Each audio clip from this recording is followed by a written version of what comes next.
أعوذ بالله من الشيطان الرجيم بسم الله الرحمن الرحيم قل أعوذ برب الناس ملك الناس إله الناس من شر الوسواس الخناس الذي يوسوس في صدور الناس من الجنة والناس صدق اللہ العظیم. اللہم صلی اللہ علیہ وسلم.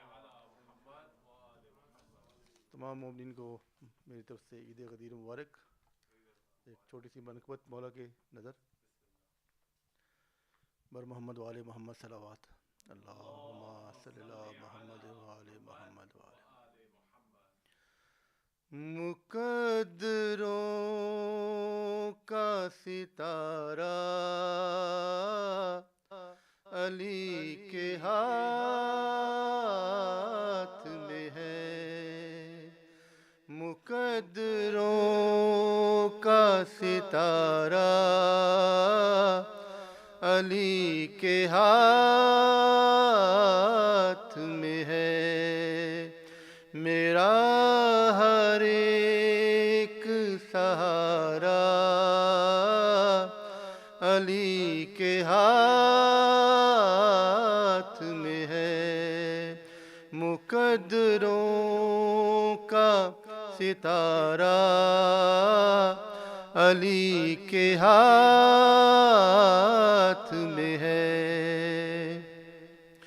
جبر شوال کی مرضی خرید لی تب سے.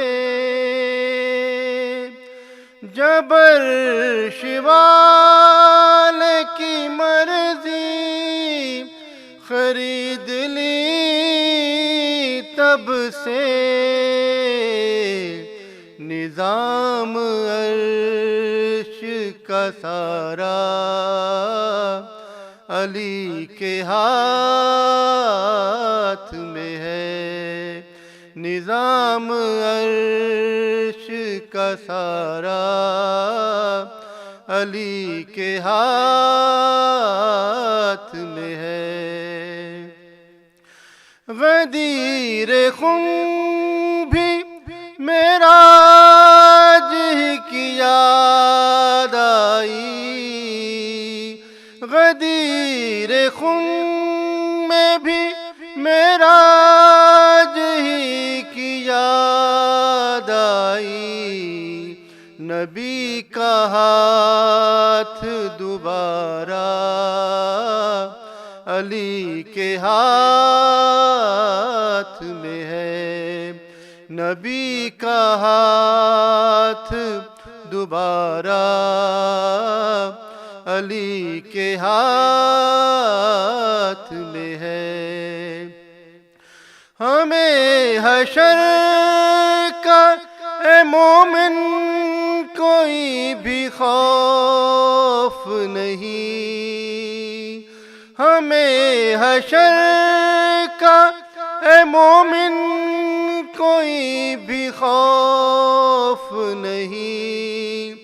یہ معاملہ بھی ہمارا علی کے ہاتھ میں ہے. مقدروں کا ستارہ علی کے ہاتھ میں ہے. اللہم صلی اللہ محمد.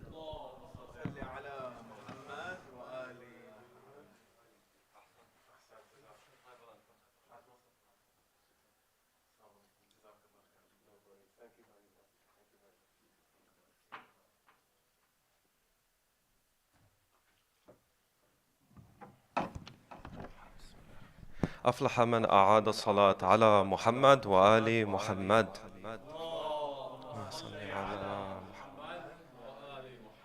أعوذ بالله من الشيطان اللعين الرجيم. بسم الله الرحمن الرحيم.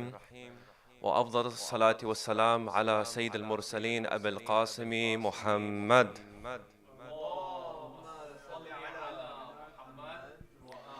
وعلى آله الطيبين الطاهرين المعصومين المكرمين أما بعد.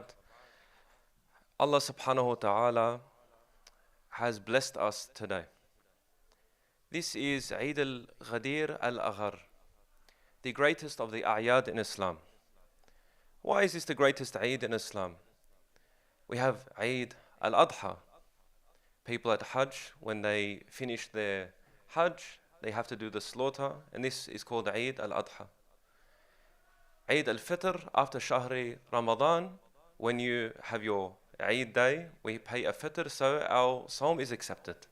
But you find Allah Azza wa Jal, He tells us Eid al-Ghadeer is the greatest of the a'yad, and this is specific for the Mawalin, for the Shia of Amir al-Mu'mineen, Ali ibn Abi Talib, salawatullahi wa salamuhu alayh. Allahumma salli ala Muhammad. For this reason, it's called Eid al-Ghadeer al-Aghar, the most mashhur, the famous Eid, the greater Eid. Imam Sadiq alayhi salam was going past Ghadir Khum, the location where Rasulullah sallallahu alayhi wa alihi announced the wilaya, the guardianship, the leadership, the spiritual leadership, the inner leadership, and the outer leadership of Imam Amir al-Mu'mineen alayhi salam. Imam Sadiq alayhi salam, he says to his companions, the Ghadir Khum day, this day of Eid, is the greatest Eid. They asked, Ya Sayyidu Mawla, Yabna Zahra, why is it that this Eid is the greatest? He said, because if it wasn't for this Eid, the other two would not exist. You find Allah Azza wa Jal completed Islam. He completed Islam with the wilaya of Amir al-Mu'mineen alayhi salam. You find Allah Azza wa Jal in Surah Al-Ma'idah, verse number 67. He says, Ya ayyuhar Rasul, Ya ayyuhar Rasul, O you Prophet. Sometimes he refers to him as Taha. He says, Ya ayyuhan Nabi. He's addressing him as the Rasul, as in the person who carries Risala. Allah Azza wa Jal, he picks very carefully what name, what sifa, what quality he's going to address our dear Prophet with. He says, Ya ayyuhar Rasul, balligh ma unzila ilayka min rabbik. Say, profess what I have descended, what has descended from your nurturer, your Lord. وَإِن لَمْ تَفْعَلْ فَمَا بَلَّغْتَ رِسَالَتَهُ. And if you don't do this, there is no message. When did he say this? 1 year before the demise, the wafat, the istishhad of Rasulullah sallallahu alayhi wa alihi. You find this is after Salah is established, Sawm is established, all the manasik of Hajj are known. The Rasul sallallahu alayhi wa is returning from Hajj. It's Hajjatul Wida', his final Hajj. And Allah subhanahu wa ta'ala in the 22nd year of the Risala of Muhammad sallallahu alayhi wa alihi, aflaha man salla ala Muhammad wa ali Muhammad. Allahumma salli ala Muhammad. In honor of our dear Sheikh who's entered, Sallallahu ala Muhammad wa ali Muhammad. Alaykum as-salam. Aflaha man salla ala Muhammad wa ali Muhammad. وَإِن لَمْ تَفْعَلْ فَمَا بَلَّغْتَ رِسَالَتَهُ. If you don't do this one action, Ya Rasulullah, Ya Habibi, Ya Muhammad, if you do not do this one action, everything that you have suffered with and presented to this earth as guidance to mankind in the position of rahmatan lil alameen is batil. How often does the Shaykh tell you, if you do this in your salah, it's batil. If you do that in your salah, it's batil. This is our salah. If the salah becomes batil, we can repeat it.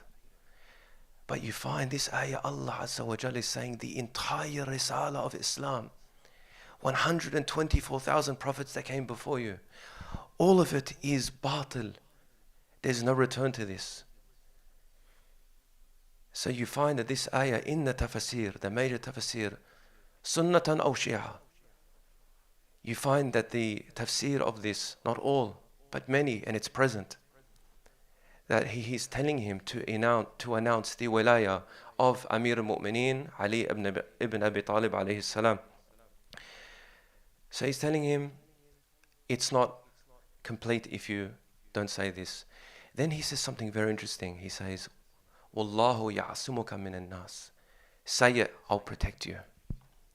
I'll give you a protection from the people, because Allah Azza wa Jal knows that there are people that are mu'arid, they are against the status, the noble status of Amir al-Mu'mineen alayhi salam. So you find after the Prophet stops, some narrations say up to 100,000 of the ashab, even to the extent that between the two holy cities in Ghadir Khum, Allah Azza wa Jal orders His Prophet to stop 100,000 believers, to the extent that anyone who went ahead, He told them, come back. Anyone who was before them, catch up. And He tells them, arrange them, Ya Rasulullah. And the Prophet gives a sermon where he announces the wilayah. This is in some estimation of ulama, a 3-hour lecture. The very famous narration, Man kuntu mawla, fahada aliyun, mawla, whoever I'm the master of, Ali is his master. So you find after this, there is an argument about the context. Some people will say he's announcing the friendship of Amir al-Mu'mineen alayhi salam.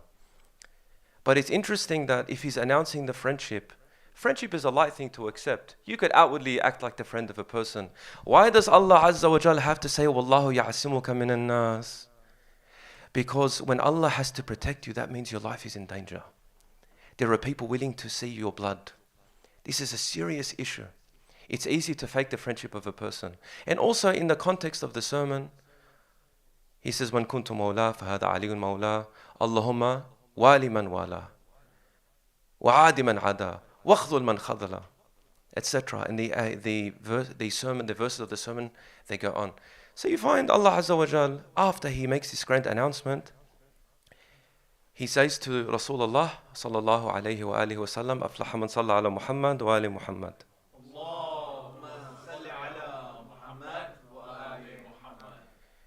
You find after this is the amazing thing. He raises the arm of Amir al-Mu'mineen. Some narrations say, to the extent you can see the armpit of the Prophet. He raised it super high.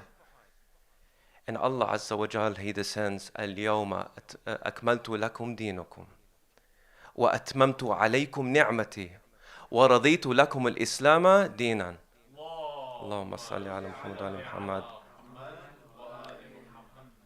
Today I have perfected your religion. Now, I've perfected your religion. I've completed my favor upon you. And I have contented that Islam is your religion, is your way, is your path. So you find that Islam without wilayat Amir al-Mu'mineen is imperfect. Now, what's the Islam today? The majority of Muslimin on this earth don't believe in the wilayah of Amir al-Mu'mineen alayhi salam. What do they have? It's like having the shell of the egg, but not having its yolk. It's having the exterior without the interior. To the extent that wilayah itself, many narrations indicate that the acceptance of your salah is preceded with the belief in the wilayah of Ali ibn Abi Talib alayhi salam. لا يقبل الله إيمان عبد لا يقبل الله إيمان عبد إلا بولاية علي والبراءة من أعدائه. We find these sentences when there's la illa, la ilaha illallah. There's hasr in this sentence. In the Arabic, they say that you have one side and there is no other option. He says Allah does not accept the iman of a person, except with the wilayah. Not just that, because many say, we accept Sayyidina Ali, radiyallahu an. We accept his wilayah. We accept his words, his hukum. But it says, wal bara'ati min a'da'i. When you come to the knowledge that people had animosity towards him, you have to announce your innocence from these actions. It's not enough to love a person and to not hate their enemies. It's a very interesting concept. Now some people say the word hate is very strong. Let's soften it. Let's say dislike. But it's like oil and water. Can you possibly love a person and love the person who hurts that person? Don't apply this to your religion first. Apply this to your personal life. If you love someone dearly, the love that you have for your mother or your father, and there is a person whose sole purpose in this world is to take away their status and to hurt them, can you possibly love both? In Dua al-Kumail it mentions, and it's an ayah from the Quran al-Kareem, that أَفَمَنْ كَانَ مُؤْمِنًا كَمَنْ كَانَ فَاسِقًا لَا يَسْتَوُونَ. Oil and water. A person who's a believer and a person who's corrupt, they don't mix. For Allah Azza wa Jal, He requires something from believing people who believe in the walay of Imam Ali alayhi salam. He requires them to study, to understand what it means, and also to prevent their heart from leaning towards those who went against the truth. Now you find, all things aside, what does that mean? How does that translate? Does that make you against people that aren't believers in walaya? La. Rasulullah sallallahu alayhi wa alayhi had sulh with people that are mushrikeen. If there is peace between you, Allah Azza wa Jal, He says, if there's peace between you, there's no issue. The idea is that when it comes to the affair of your religion, when it comes to your beliefs, when it comes to understanding the history of our faith, you shouldn't shy away from speaking about it. But of course, in a good way. Allah Azza wa Jal, وَجَادِلْهُمْ بِالَّتِي هِيَ أَحْسَنُ. If you're going to debate with people about historical things and saying that the reason why we do not align with certain personalities is for this reason, بشكل علمي, away, and that's academic, that's receiving towards the others. We get tempted to get into online battles, in the chat and in the comments. You find this is not beneficial for anyone, not for yourself or not for the person you're arguing with. You have to speak in a way that is intelligent. You have to speak in a way that comes from a place of knowledge. The Mashayikh, Adi Sheikh is here, he'll confirm this for you, inshallah, that there is always a caution when we're quoting hadith and hadith here and hadith there. We don't talk about sanad, we don't talk about the understanding, what's the mafhum of the hadith. And we find we argue with these points and it ends up causing disunity. That's why some of the Imams, alayhi salatu salam, they would prevent some of their companions from entering the realm of debate. They would say, it's not up for you. It's not up to you. You don't have the capacity. You're a good mu'min, alhamdulillah. But then some of the companions, they'd say, you must debate for our affair because you have that capacity. So you find that, no, having innocence from the enemies of Amir al-Mu'mineen alayhi salam doesn't mean animosity to people that don't believe. There's an ayah in the Quran al-Kareem that says to not do sab, to not curse even the idols of the mushrikeen, lest they do swearing against your Allah Azza wa Jal and they don't know. So there's an ease here. It's at the heart level and it's also in the way if you're going to defend the rights of Imam Ali alayhi salam, something we have been doing for 1400 odd years. You have to do it in a way that's acceptable by the people's minds. And if you are prevented and there is harm that will come your way, there is no harm in hiding that wilayah for that sake. But at least keep it in your heart because it's precious. The wilayah of Imam Ali alayhi salam is the perfection of the risala of Rasulullah sallallahu alayhi wa alayhi. In that respect, sallallahu ala Muhammad wa ali Muhammad.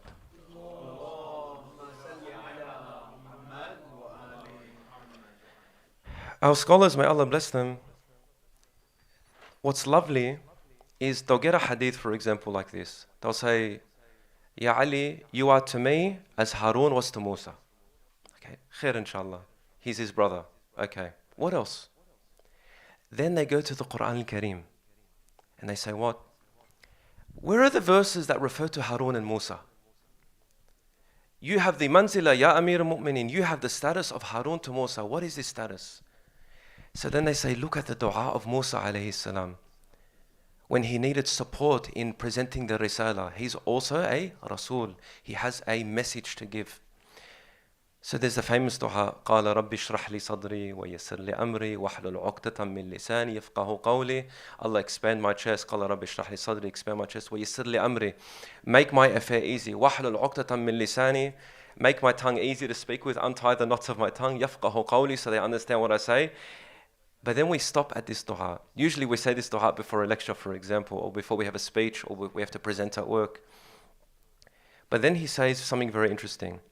وَاجْعَلْ لِي وَزِيرًا مِنْ أَهْلِي, and give me a vicegerent from my family. Harun akhi, Harun my brother. So it's okay. So Ali alayhi salatu wasalam is the Harun to Rasulullah, the Harun to Musa. So he's the brother and he's the wazir of Rasulullah sallallahu alayhi wa alihi. Harun akhi, ashdud bihi azri, add strength to me through him. وَأَشْرِكْهُ فِي أَمْرِي. This is the ayah. وأشركه في أمري. Make him a partner in my affair. What's this affair? Amri, Amr Musa, Amrullah. This is the Amr of the Risala. So Ali ibn Abi Talib alayhi salam is the sharik of Risalat Muhammad sallallahu alayhi wa alihi wa sallam. And the success of Rasulullah is completely dependent on the vicegerency of Amir al-Mu'mineen alayhi salam. So you find he is the back of Rasulullah, he is the strength of Rasulullah, and he is the companion of the message. That without this message, without this companion, there is no Islam. For that points to the ayah that we referred to earlier. Inshallah, I won't extend too long. I have a very tight schedule, but I'd like to say congratulations on being in guidance. And the blessing of Amir al-Mu'mineen alayhi salam has too many spheres that we can't possibly count. What we do know is that we are a mixed bunch here. We mentioned before, we were speaking about culture before this lecture. We're different cultures. We're in an age full of problems and fitan. And the thing that brings us together is the shade of the throne of Amir al-Mu'mineen alayhi salam. وآخر دعوانا أن الحمد لله رب العالمين وصلى يا رب على محمد وعلى آله الطيبين الطاهرين.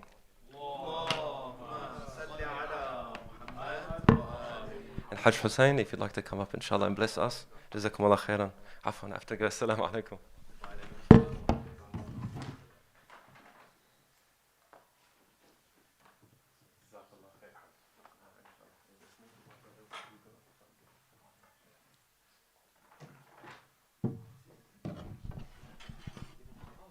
صلوا على محمد وآل محمد.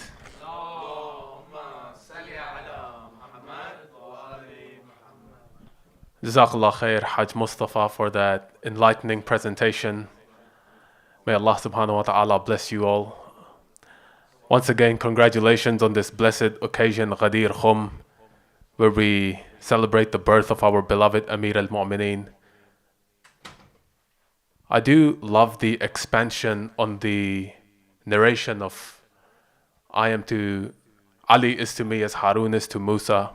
It's truly amazing when you look at it in the context of the Quran, and I myself had not seen it to this depth before.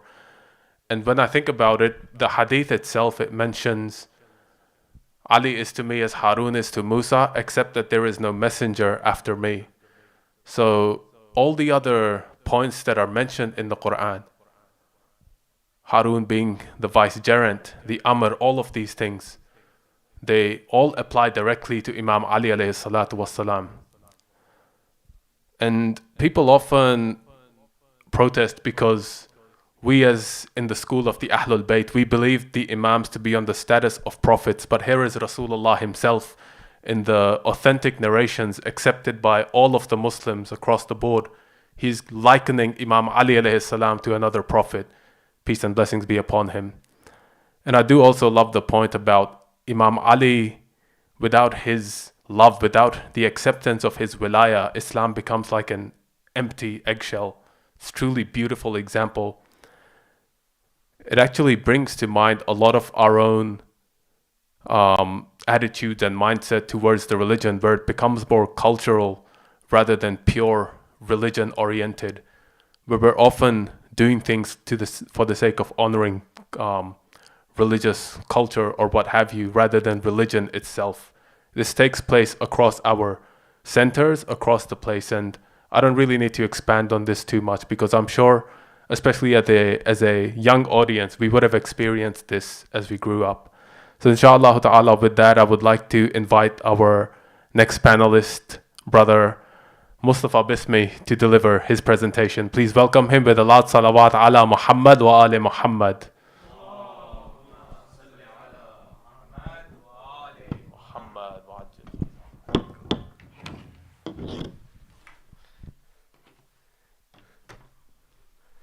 صلوا على محمد وآل محمد. صل على محمد وآل محمد. Assalamu alaikum, everyone. Thank you for coming today. My name is Mustafa Bismi. Today I'm going to be talking a bit about the guidance aspect of Ghadeer, right? So when I was growing up, right, a lot of my family members are not Shia Muslim, right? And so when I was young, I had a lot of family members come up to me and they'd ask me a lot of these questions. I remember when I was 13, they would come up to me and they used to always say, "Hey, Mustafa, do you follow the Prophet or his family?" They used to ask me that, right? And they used to always come to me and they used to say, the Quran says, "Ati Allah and Ati Rasul," right? Where does it mention anyone else? So when I was a kid, I was like, whoa, where are these questions coming from? And people come up to you, maybe for the sake of da'wah, they want to like spread the message. And so they'll ask those kind of questions. And as a young kid, I was very grateful to have a family that wasn't entirely Shia, because it woke me up really early on to understand the value of a lot of these beliefs, right? I think a lot of young kids, they're never put in that position where they have to ask themselves, why is it so important that the Prophet appoints a successor? You got a billion Muslims, they don't ask themselves that question, right? And I think inherently within Shia Islam, you'd want people to ask that question. But if you're not asking yourself, it's sort of like a paradox. It's sort of like ironic in a way. Brother Hussain was talking about one of the panel groups that we had like back in 2020. Brother Sajjad said a interesting point. He says, I think everyone should have a period of, it's a bit controversial statement, period of atheism. So Brother Muhammad Sadiq. Brother Muhammad Sadiq, right? 2022. 2022, this is a while back. Oh, wait, 2022? I think it was last year, yeah. I felt like forever. He was mentioning everyone should go through a period of atheism. What that means, he's not saying like become an atheist. He's saying question your beliefs, right? The Imams even say this themselves. They say you shouldn't inherit your religion. You should testify it yourself. You shouldn't just get a hand-me-down jacket from your dad. Oh, my dad was Shia Muslim, my mom's Shia Muslim, therefore I'm Shia Muslim. It shouldn't be like that. You should always question, and if it were to be that you accept the religion, accept it from your heart, right? Do your research, right? So that's what I did when I was growing up. And I was trying to understand the whole concept of why Ghadir was so important. And if it was so important, how on earth did it lose its track after the Prophet's passing? You have a lot of scholars that mention how many different narrators there are out there for the event of Ghadir, and how many people witness Ghadir. What did Hajj Mustafa mention? What was that number that scholars refer to as the amount of people who witnessed it? Who can tell me? There's a range of narrations. Some narrations say tens of thousands. Some scholars say 100,000, right? 100,000 people. How is that even possible that 100,000 people witnessed Ghadir, and then after the Prophet passed, it made no difference to these people, right? 100,000 people. If you look at, remember Ramadan nights? I don't know if you guys went to Ramadan nights. That's like tens of thousands of people, right? Tens of thousands of people witnessing, and not only witnessing, they went up and they shook Imam Ali's hand. Oh Ali, you are my Mawla, you are my master. Then the Prophet arranges, a bowl of water for the women to put their hand in. All of that happened, and yet it made no difference. So I was asking myself, how is that even possible? What we believe as Shia Muslims, we believe 100,000 Muslims pledged allegiance to Imam Ali, and that just went out of the window as soon as the Prophet passed. How is that even possible? How can such an event happen like that? It's very absurd that as soon as the Prophet passes, Imam Ali loses his right of successorship, right? Imam Jafar as-Sadiq says, how is it true? How strange is it that Ali ibn Abi Talib had tens of thousands of people who witnessed the Prophet give him the successorship, yet that right was taken away? Imam Jafar as-Sadiq says it only takes 2 witnesses for a believer to have his right. It only takes 2 witnesses and tens of thousands of people, right? So then I kept looking into, how did that take place? And me as a believer, me as a follower of Shia Islam, how do I not know I'm going to be in that 100,000? Because at the end of the day, we talk about Ghadir, we talk about all these people who pledge allegiance, but how do you not know you're going to be in the hundreds of thousands? At the end of the day, not many people stuck with Imam Ali. You're going to ask yourself, where would I be in that position? And this is not something new. This has happened throughout all of the Prophet's times. If you look at historically, most of the prophets didn't have many followers. But they had a lot of people witness them professing the truth, but not many followers. And Eid-Ul-Ghadeer fits into that category. Right? The Shia Islam in its essence, it's not a religion where you can just be complacent and be quiet and not be paying attention to the rights that are deserving of people. It's not a religion where you can't be, the idea of being an activist is overruled and forgotten. Shia Islam in its nature, you have to be vigilant about these matters. You have to stand out. In its essence, it is a religion where you have to be willing to give your life to stand for the truth. And that's what the case was for the closest companions of Imam Ali. Right? It's very easy to come here and talk about Eid-Ul-Ghadeer, but talking about Imam Ali at his time is not so easy. It could mean you could cost your life and your family's safety. That's the true nature of Shia Islam. I remember when I was a young kid, I used to go to scripture class, Christian scripture class at school, and I chose specifically non-Muslim scripture because I wanted to learn about different faiths. And I remember the teacher was talking about the fish. I don't know if you guys have seen that. They call it the fish they put on the back of the bumper sticker, back of their bumper on their car. It's like a Jesus fish. I don't know if you've seen that. Oh, I've seen it. Yeah. Have you seen it? Yeah. Do you know what that symbolizes? Back in the old days, back at the time of Nabi Isa, during his life and after his life, if you were considered a follower of Nabi Isa, you would get yourself killed, right? Now it's not the same situation now, right? Back then, the way the followers of Nabi Isa, they would identify each other as followers by drawing a semicircle in the ground, right? Another person who followed Nabi Isa, if he knew that symbol, he would complete the other semicircle and form a fish. And that's how they sort of did taqiyya back in the day. This is the old school taqiyya, right? That was a nature of the true followers of Nabi Isa. Over time, people became complacent. They didn't have that urge to stand with the truth, and if it costs them their life, they'll stand with it. It kind of softened up, and now it's just like love Jesus and hallelujah, right? Same thing with Islam. Islam has kind of became that after the time of Imam Ali. At the time of the Holy Prophet, not too much controversy. After the time of Imam Ali, you either side with him or you can live a comfortable life. And you've got to ask yourself, where do you fit in that dynamic? Are you someone who is willing to put his life on the line to stand for the truth? Because this was a situation after the time of Ghadir. Imam Amir al-Mu'mineen, Bibi Fatima al-Zahra, they used to go down to people's houses and they used to knock on their doors. And they used to say, do you not remember Rasulullah giving me the successorship after him? Yeah. Right? Most people, they said, I don't know if we can talk about this. I don't know if we can support you at this time. And it didn't go very far. The concept of Shia Islam is we're not just guys who, I guess we pray on a stone and we put our hands down when we pray. It's much greater than that.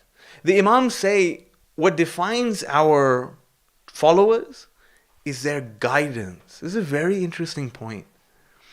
Their guidance that comes from the love for Ahlul Bayt. This is a huge thing. The reason why it's huge, for other Muslims, it's Quran and Sunnah, right? For us, it's Quran and Ahlul Bayt. Now, this Ahlul Bayt aspect presents itself as a form of guiding light into the hearts of the believers, right? Taking that out, and you're someone who doesn't mind blending into the 100,000. One of the hadith by Imam as-Sadiq, he was telling his companion, he was saying, don't go around inviting people to Shia Islam. This belief that you have just recognized when I've taught you. Don't go around spreading it. Leave these people alone. He said, this Shia Islam, this guidance that you have witnessed.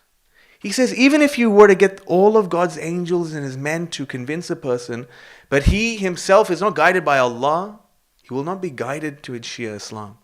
And if you were to get the whole world against him, and Allah is protecting him, he will not leave. He said that is inherently the nature of the Shia Muslims. That is what causes Salman and Abu Dhar to stick by Imam Ali. Even if they were to get killed 100 times, they would come back and do the same thing. They are compelled to do that. The reason why you had 100,000 Muslims pledge allegiance and then when the Holy Prophet passes away, gone, forget it.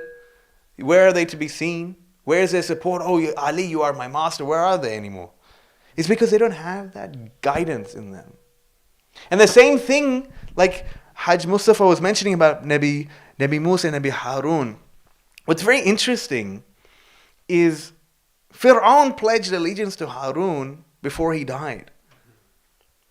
I believe in the Lord of Musa and Harun. Wait a minute. His own people didn't even pledge that allegiance. Fir'aun pledges allegiance. And his own Israelites, they don't even pledge allegiance when he leaves.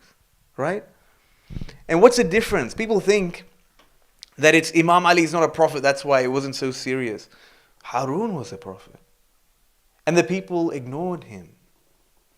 The only difference is Musa came back down from the mountain. In the situation of Ghadir, Rasulullah did not come back down to life to then guide the people again. Once he passed, it's that twilight zone that, the 30 to 40 days, where Harun's, the obedience that people had to Harun left him. That 40 days, 30 to 40 days, they started worshipping a cow. Expand that 30 to 40 days for 1400 years. This is the whole nature of Shia Islam. Where Harun was quiet with the truth, where he did not force people by neck to follow his successorship. When Musa comes back down, he says, "Oh, son of my mother, how did you let these people go astray?" That window of gap, if Musa never came back down from the mountain, really think about that. If Nabi Musa never came back down from the mountain, what is the stature of Nabi Harun? People would have forgotten him. They would have appointed their own successor, their own leaders. That is the situation of Imam Ali today. And Nabi Harun didn't have many followers back then when people went astray. Imam Ali had the same issue, and that is an issue of guidance.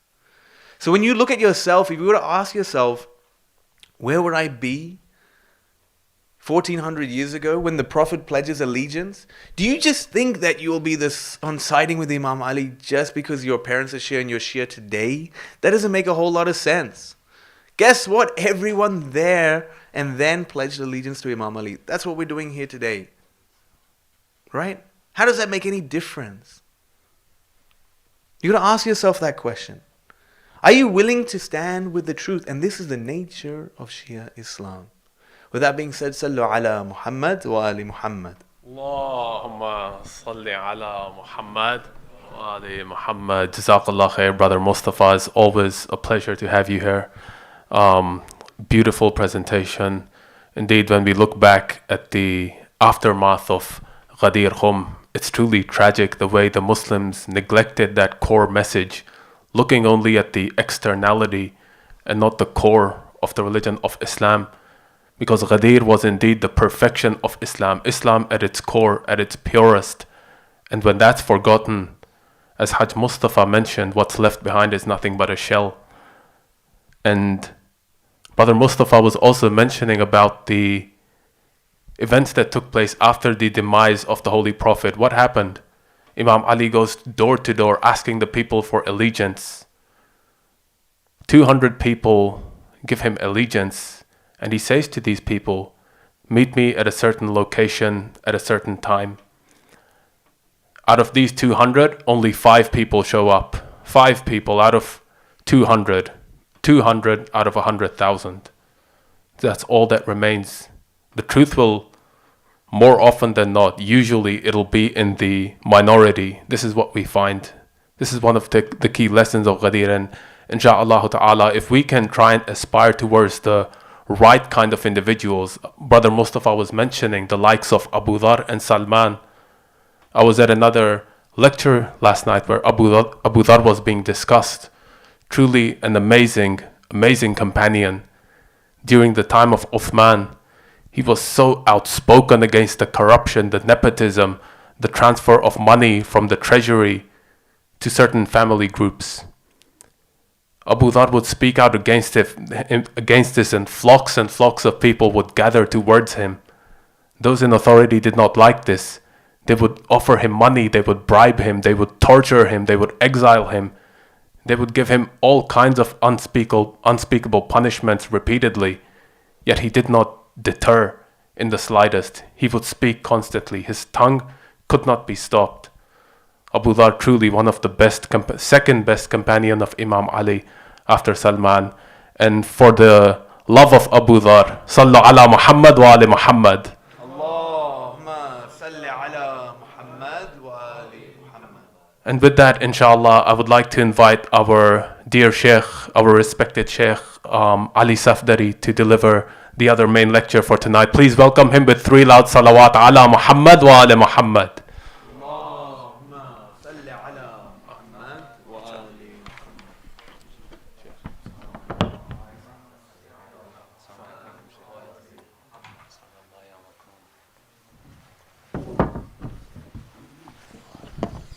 السلام عليكم.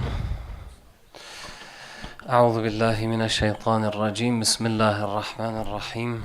والصلاة والسلام على محمد وآل بيته الطيبين الطاهرين.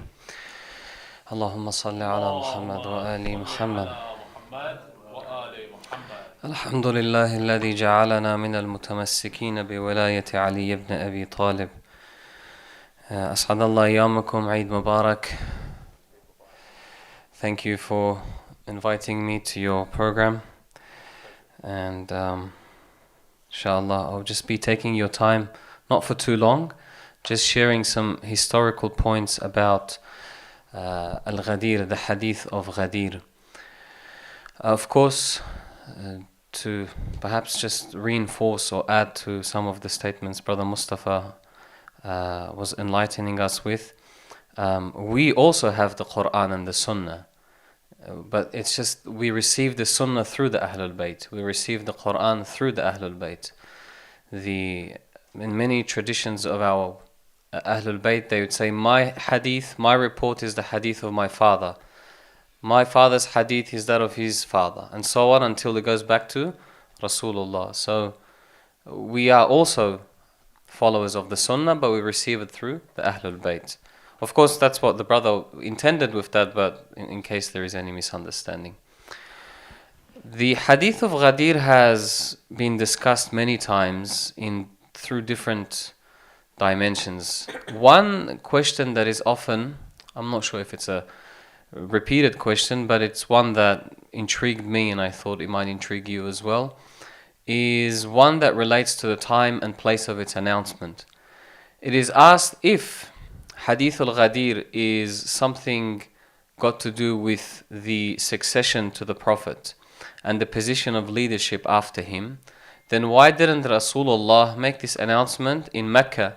Why did he not do this on Yawm al-Eid, on Arafah? There are a lot more people there. It would have made much more sense when everyone is in the midst of Hajj, everyone is ready. A lot of people actually have come to see Rasulullah. This is a Hajj that Rasulullah has taken part in. A lot of Muslims have joined. They all want to hear from him. So why not do it in the midst of Hajj? If it's something very serious and critical for the Muslim Ummah, then the best time for this would have been Yawm al-Eid, or the day before it, Yawm al-Arafah, where everyone is there. It's an interesting question and a fair question as well. It would have made much more sense for Rasulullah to do that initially when one thinks about it.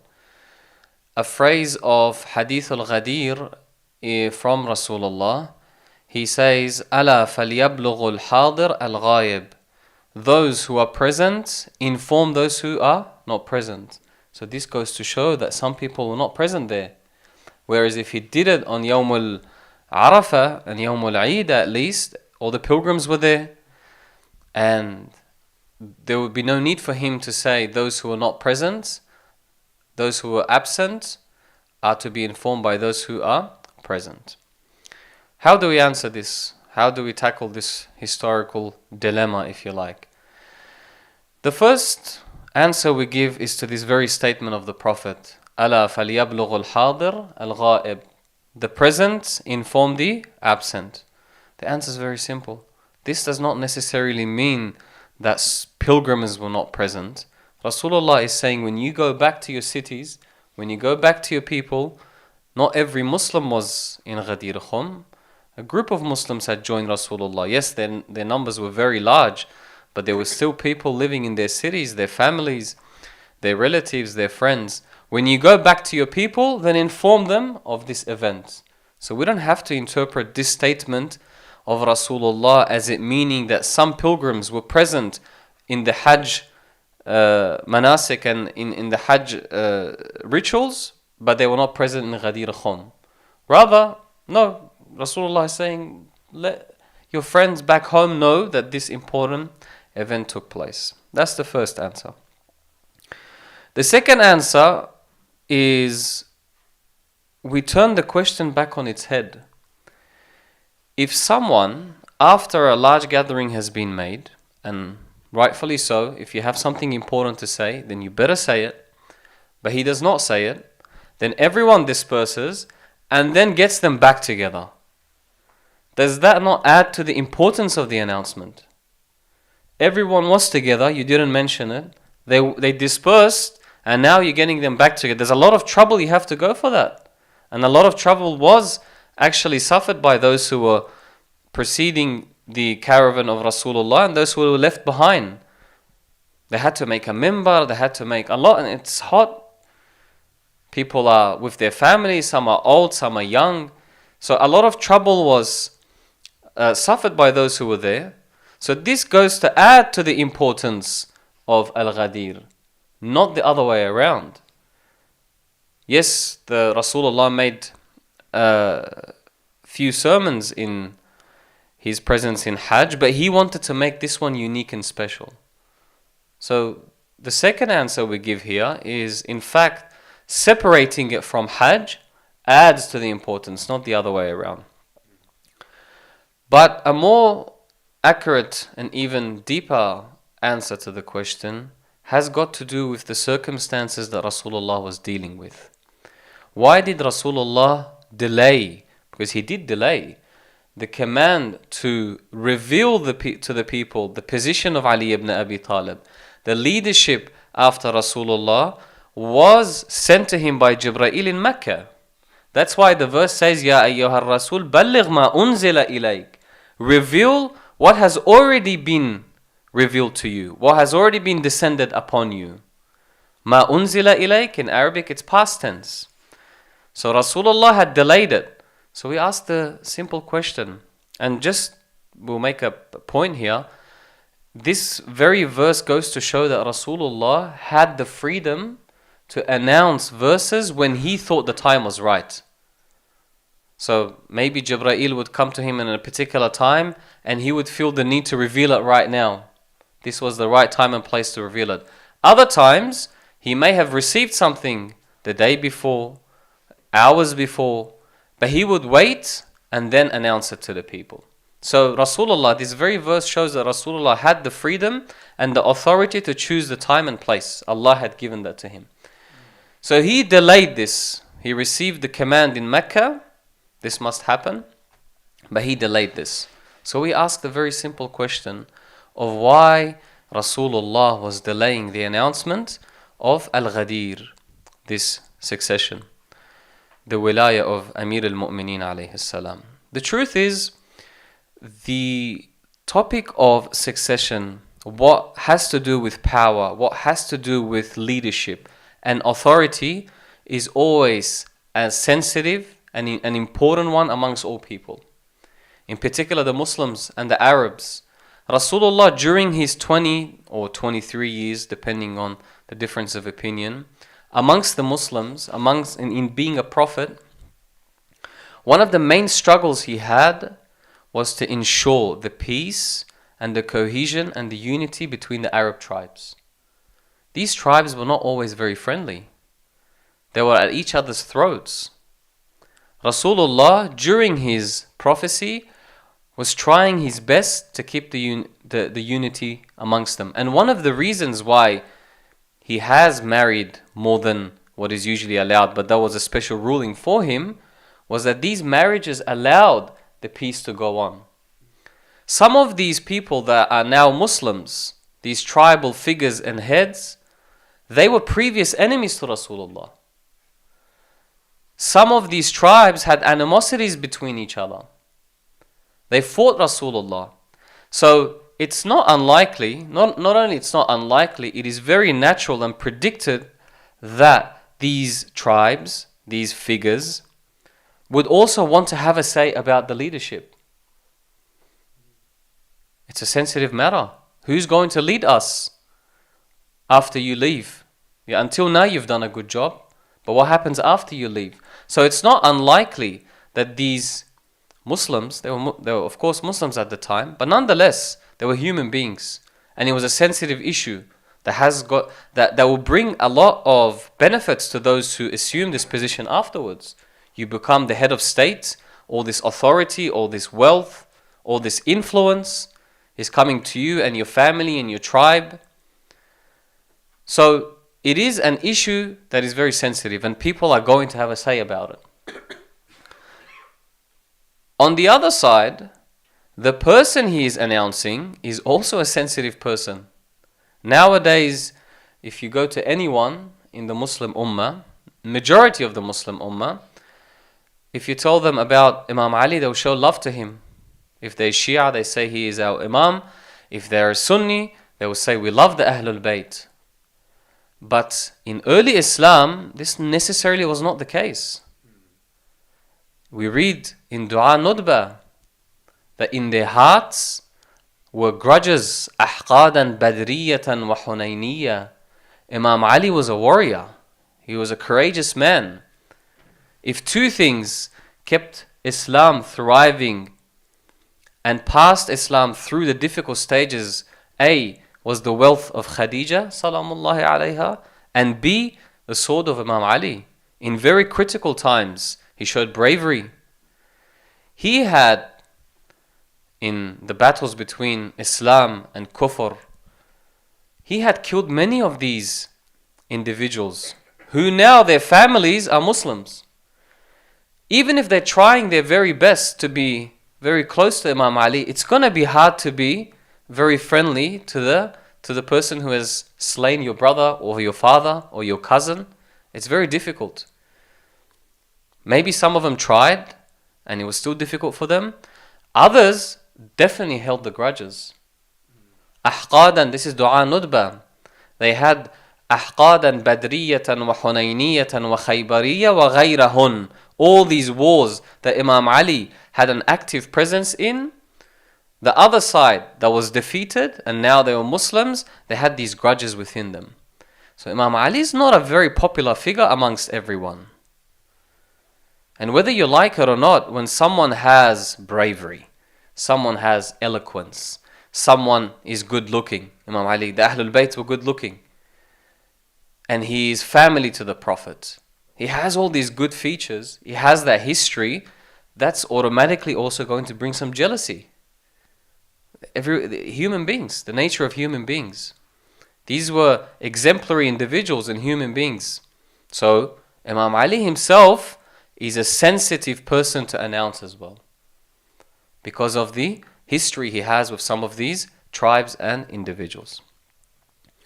Putting all of this together, and perhaps Rasulullah would also fear that people would accuse him of announcing someone from his family. Oh, he's favoring his own family. Why is this not merit-based? Of course, he would, by the confession of many scholars now who look through history and those companions themselves, Imam Ali was the most superior. But nonetheless, the accusation could come. Why is Rasulullah choosing his family? And don't be surprised that individuals from the Muslims would object and oppose Rasulullah. Don't be surprised by that. When we review history, we have examples of this.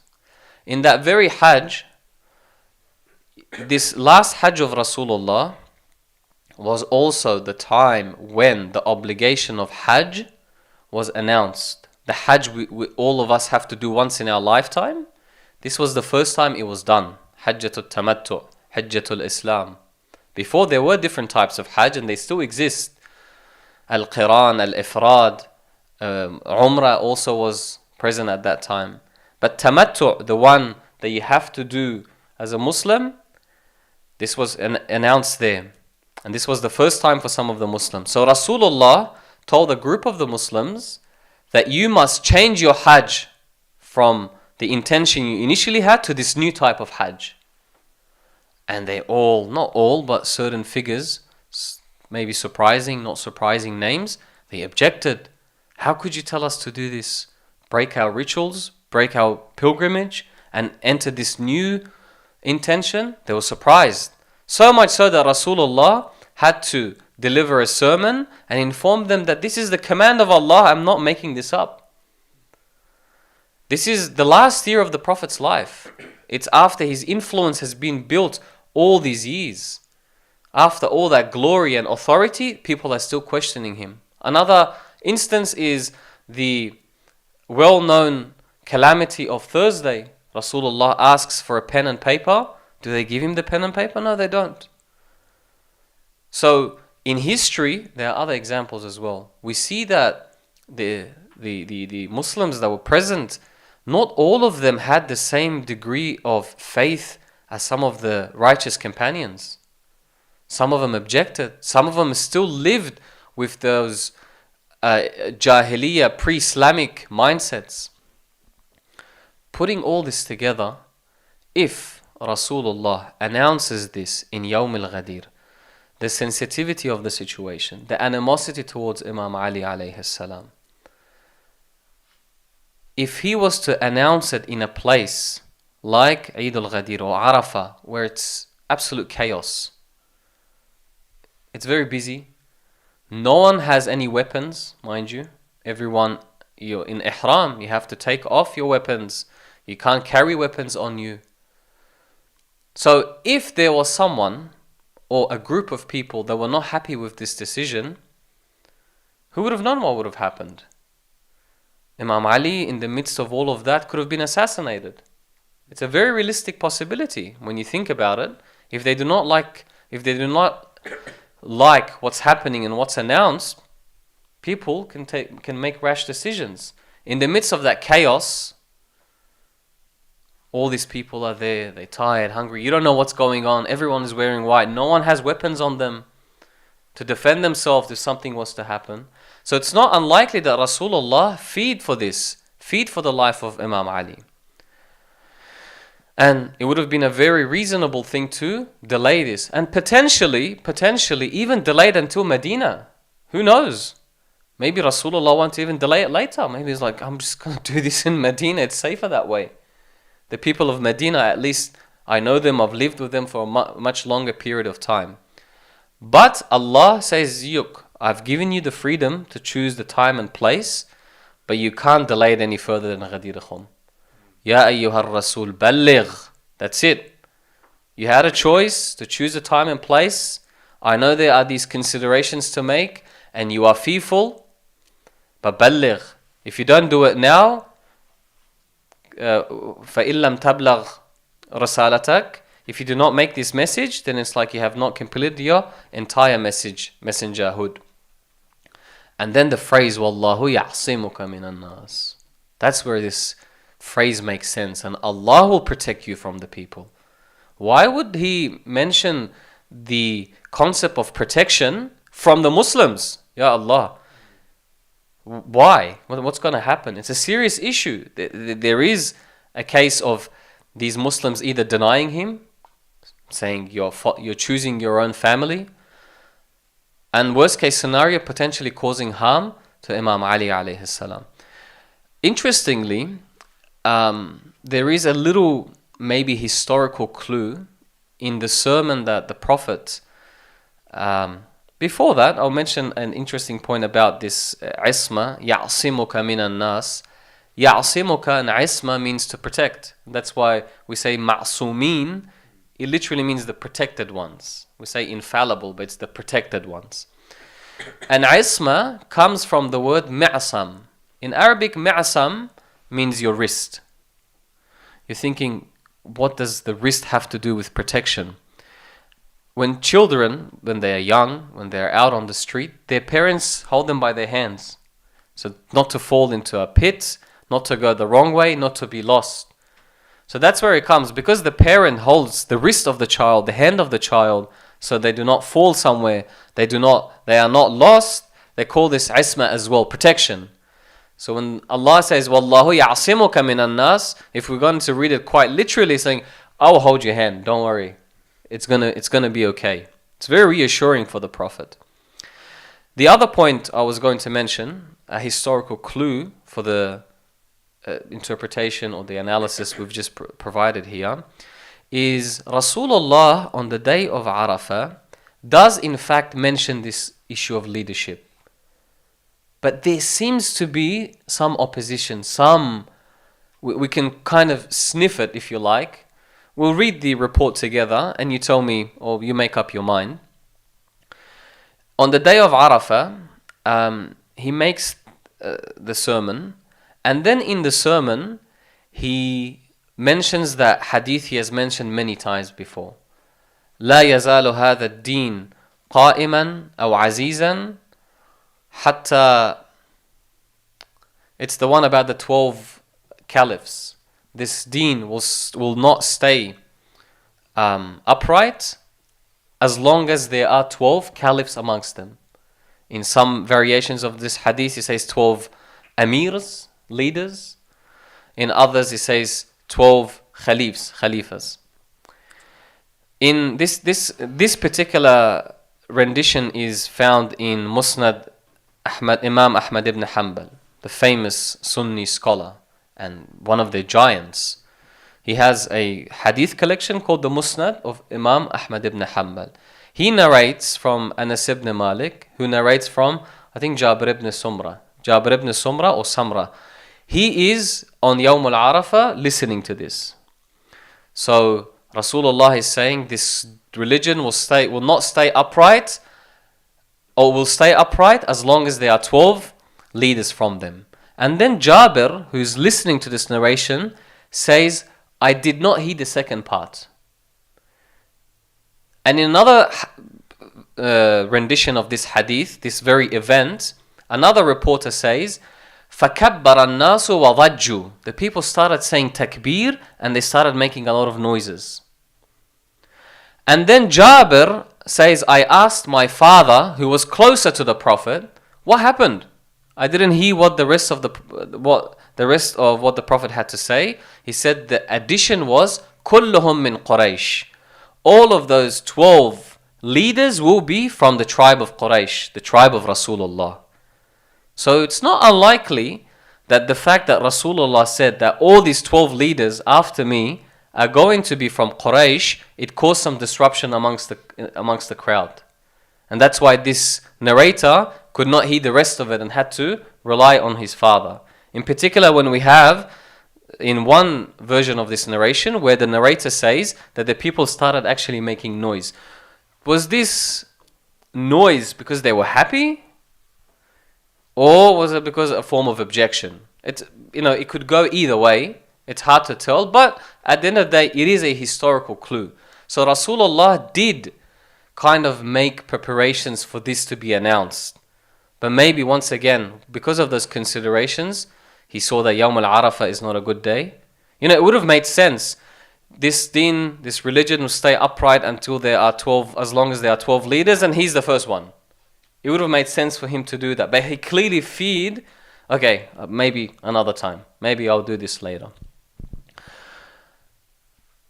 In summary, in summary, that this shubha, this question, can be answered from a variety of different perspectives. I'm not going to repeat all those perspectives, but the final point I want to make is, and Brother Mustafa was stressing on this, that we have to learn our religion. So every time we come to Ghadeer celebration, we've heard the previous discussions. Let's see if there is more into this. I come to the commemoration of Rasulullah, to Muharram is coming up, don't be satisfied with what you've already heard. Yes, if it's advice, if it's spiritual advice, hear it 1,000 times because we all need it. Maw'idah, spiritual advice, akhlaqi advice, we need to hear the same thing 1,000 times. Why does Allah keep repeating in the Quran, ittaqullah, show piety, show piety? Because we need that dhikr, we need that remembrance. فَذَكِّرْ إِن نَفَعَتِ الذِّكْرَ. Remembrance helps. But when it comes to things that have to do with our aqeedah, adding to our database of information, don't be satisfied with what you already know. Add, inquire, ask, so we can expand, because these questions exist, and one day, for yourself it's beneficial, it strengthens your own aqeedah. And on the other side, maybe tomorrow you face someone in the workplace, in school, and they ask you this question, you're dumbfounded. Because why? You're not well read. You just know the generic things you keep repeating. You haven't expanded your reading. So read, think. It will be beneficial for yourself, and you will be beneficial to those around you, inshallah. And I think that will be keeping the Imam of our time, Imam Ali and Rasulullah, very happy. Sallu ala Muhammad wa ali Muhammad. Allahumma salli ala Muhammad wa ali Muhammad. Jazakallah khair, Sheikh Ali, for that beautiful presentation. Alhamdulillah, looking into the nuances of why Rasulullah chose this particular occasion, this particular location to declare Imam Ali alayhi salatu wasalam his successor. And admittedly, I hadn't looked into it to this depth where, you think about the Hajj, you think about people carrying weapons, this and that, and how it can have different kinds of implications. Alhamdulillah. There was also the mention of people proclaiming love for Imam Ali alayhi salatu wasalam across the board, and how it was different back then. I've actually spoken to a number of Sunni brothers and sisters. They were mentioning that they believe Imam Ali sincerely to be the best of the believers after Rasulullah.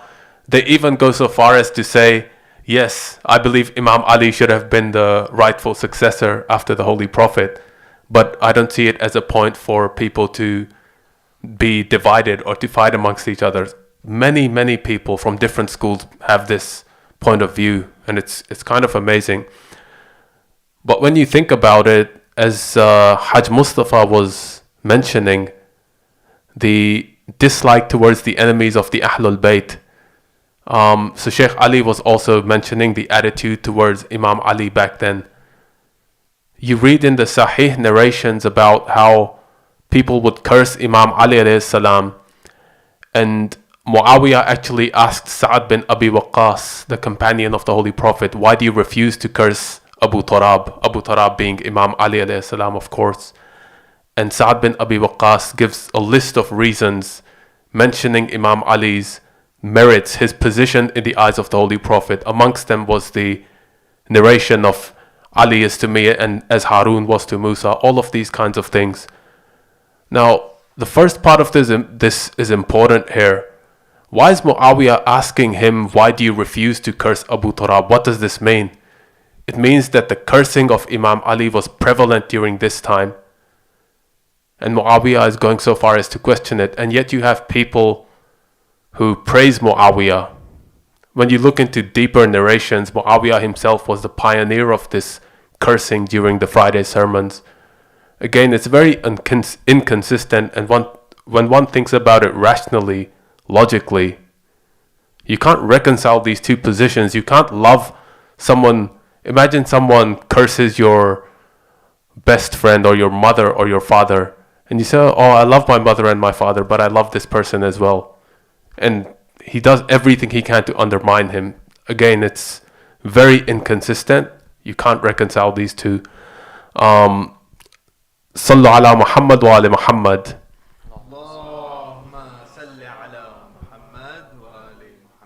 Insha'Allah ta'ala, we'll proceed with the open discussion segment. And just to open it up, I'd like to kick things off with an interesting modern day comparison to Ghadir Khum. And that comparison being insofar as mindsets and attitudes are concerned. As we've explored repeatedly, Ghadir Khum represents the perfection, the completion of the religion of Islam. Something at its core, at its peak form. Now, just to bring one modern day example, social media. This is something that has been exploding over the course of the last nearly 20 years or so. I'm sure people know about terms like clickbait and stuff like this, right? You begin a social media profile on any given field, in religion, in medicine, in fiction, in filmmaking, anything like that. Oftentimes you begin this with a sense of passion, belief. You believe in that thing. As you grow, you get more fans, as you get more likes and clicks. Slowly that passion, more often than not, it begins to disappear, and it becomes more and more about the clicks, the likes, the fame, the glory. Now just compare this to Ghadir Khum, just in a mild sense. At that particular point in time, as Brother Mustafa was mentioning, there were 100,000 Muslims prevalent witnessing Ghadir Khum. Ultimately, it became less and less about the core of the religion, which might have been the reason why many of them joined to begin with. Because the early leadership of the religion of Islam, these were people who had converted during the time when the Prophet was in a weak position in Mecca. You know, he did not have the support that he had once he became the governor of Medina. So ultimately, at least to some extent, one could argue that their intentions might have been pure. But it reached a point where it became less and less about the core of Islam, that revolutionary spirit transforming Arab society from something idolatrous, barbaric, cruel, unjust, into something holy, something just, something sacred. You know, having a sense of governance, holding people to account when they commit certain crimes. That would have been the initial reason, at least to some extent, for the early followers of Islam. But when push came to shove down the line, that changed, and it became more about having a position, having leadership, having authority. Again, I just wanted to draw this kind of link, just so inshallah, younger audience can sort of take that example into mind. Modern social media, where it becomes less about passion, more about the clicks, more about the fame. And with that, inshallah, we'll kick off. Anyone wants to add to it? No. Brother Mustafa? Nothing to add? Any thoughts? Okay. It's a very interesting point that you brought up, and Brother Ali Safdari mentioned about the human nature of how, one, you have Allah and His religion, how He sends His religion down with structure and ordinance, and then you have how the people enact it out, right? At the time of the Holy Prophet, you had different tribes, and these guys had tribalistic mindsets, and that conflicted with their religious beliefs. When it came to following Imam Ali, they say, wait a minute, I've been following this tribal guy my whole life. It's going to conflict on how we do things, right? They're more ritualistic in their approach, and that had a hindrance on their belief, right? We have this same problem in today's day and age, right? Like we were talking about how did 100,000 people who pledged allegiance, how did that go to nothing, right? We have similar problems in our day-to-day life when it comes to, you know, not looking deeply into the religion, inheriting the beliefs.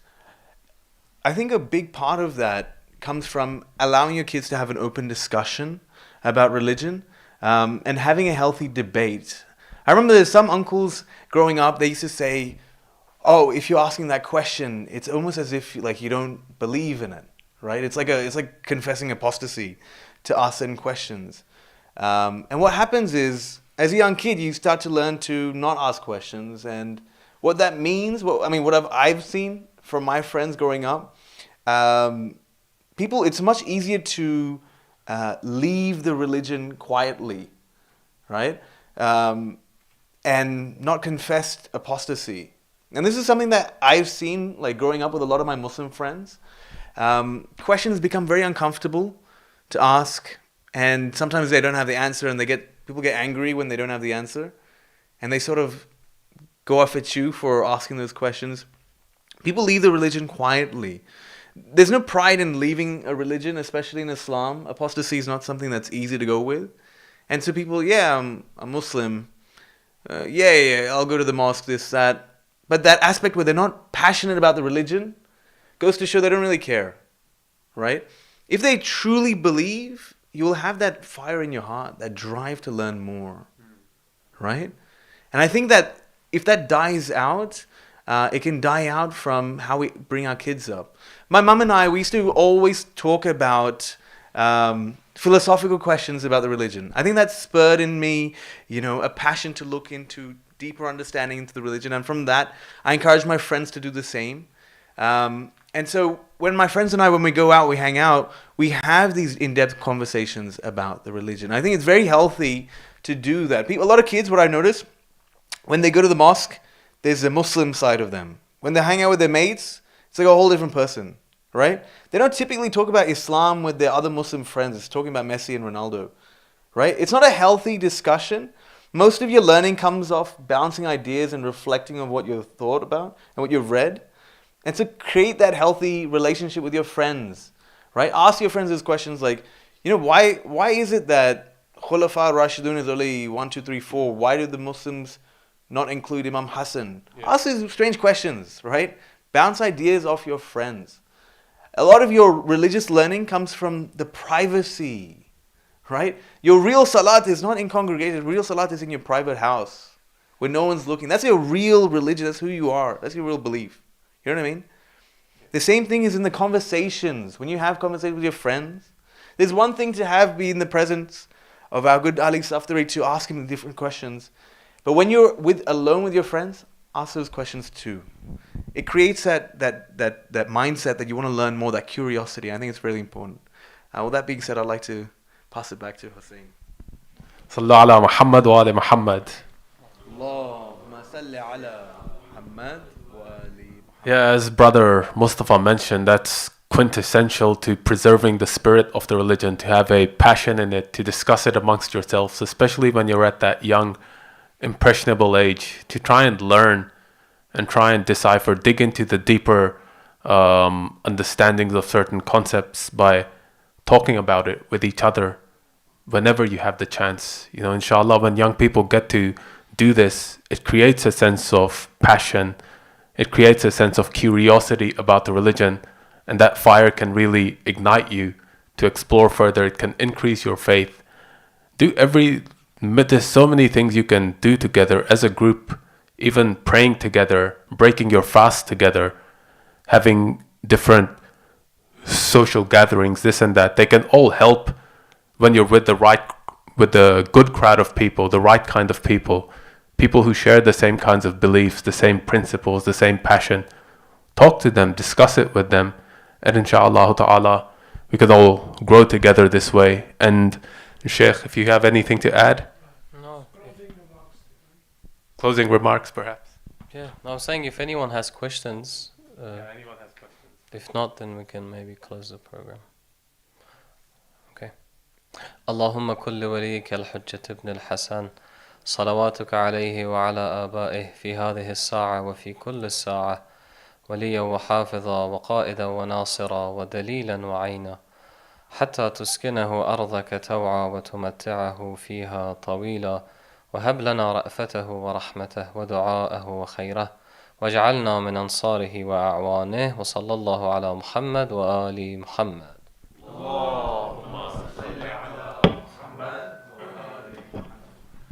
Just one final quick announcement.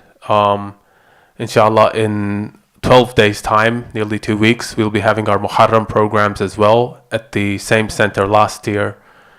The Granville Center, inshallah ta'ala, one Memorial Drive, Granville, and Hajj Mustafa Elachi will be leading those, inshallah. 7 p.m.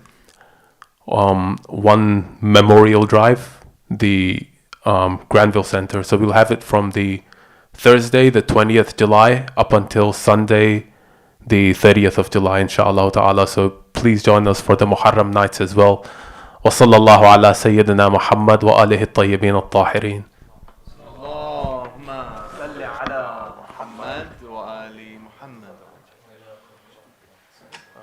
Thank you so much.